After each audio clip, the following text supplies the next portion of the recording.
Hello everyone, welcome back to my new daily vlog. কেমন আছো সবাই? আশা করছি সবাই ভালো আছো।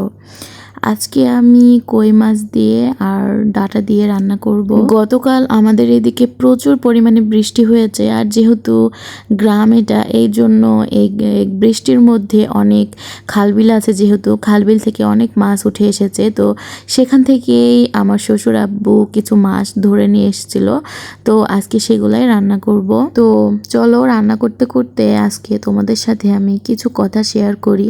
যদিও আমি কখনো কারো কথা গায়ে লাগাই না, কারণ আমার আসলে মানুষের হাতে তর্কাতর্কি করতে একেবারে ভালো লাগে না। তবুও কিছু কথা আসলে না বললেই নয়, এই জন্য কিছু কথা আজকে বলতে বাধ্য হচ্ছি।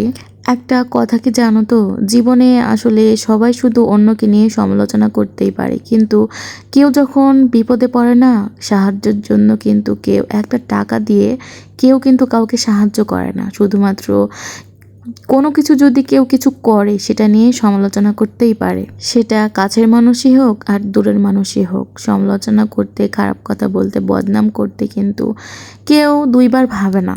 আমি ভিডিও করি দেখে আমার কিছু আত্মীয় স্বজন, আমার পাড়া প্রতিবেশী অনেকে অনেক কথা বলে, অনেকে অনেক খারাপ মন্তব্য করে, কিন্তু আমার পরিস্থিতি এটা কেউ কিন্তু বোঝার চেষ্টা করে না। আমি কিন্তু আমার দুর্বল জায়গাগুলো কখনো কারোর সাথে শেয়ার করি না। তোমরাও অনেকে বলো যে আমি আমার যেই ছোট ছোট রিলসগুলো দিই সেগুলোতে স্যাড পোস্ট, স্যাড কথা কেন বলি। তো আসলে সেগুলো কিন্তু আমার কথা না। আর ফেসবুকে যারা মোটিভেশনাল কথা বলে, তারা কিন্তু কেউ নিজে থেকে কিছুই বলে না, কারণ একজন আরেকজনের স্কিপ দেখে, একজন আরেকজনের স্কিপ দেখে ভালো লাগে, তখন সেটাকে জাস্ট কপি করে নিয়ে নিজেই বলে দেয়।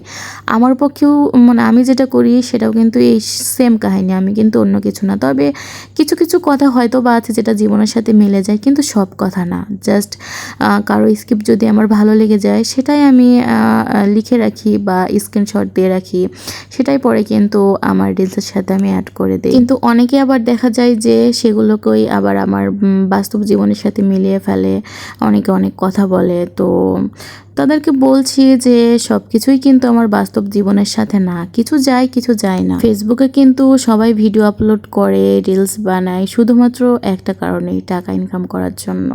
হয়তো বা আমি এখানে সময় কাটাচ্ছি, কিন্তু আমারও কিন্তু একটা আশা আছে যে না, একদিন আমিও ইনকাম করব। অনেকেই হয়তো বলে যে শখের বশে, এটা কিন্তু পুরোটাই মিথ্যা কথা, কারণ এত কষ্ট করে ভিডিও এডিটিং করে আপলোড করা, এটা শখের বয়সে কোনো সময় কোনোভাবেই হতে পারে না। সবাই এখানে কিন্তু ইনকামের জন্যই আসে। তবে আমার জীবনের কাহিনী তোমাদের সাথে একদিন আমি অবশ্যই শেয়ার করব, যদিও আমি এটা কখনো বলতে চাই না। তবে অনেকেই অনেক কথা শুনতে চেয়েছো, ইনশাল্লাহ কোনো একদিন তোমাদের সাথে সব কিছু শেয়ার করব, তবে এখন না। তো ঠিক আছে, আজকের ভিডিও এখানেই শেষ করছি। সবাই ভালো থেকো। আল্লাহ হাফিজ।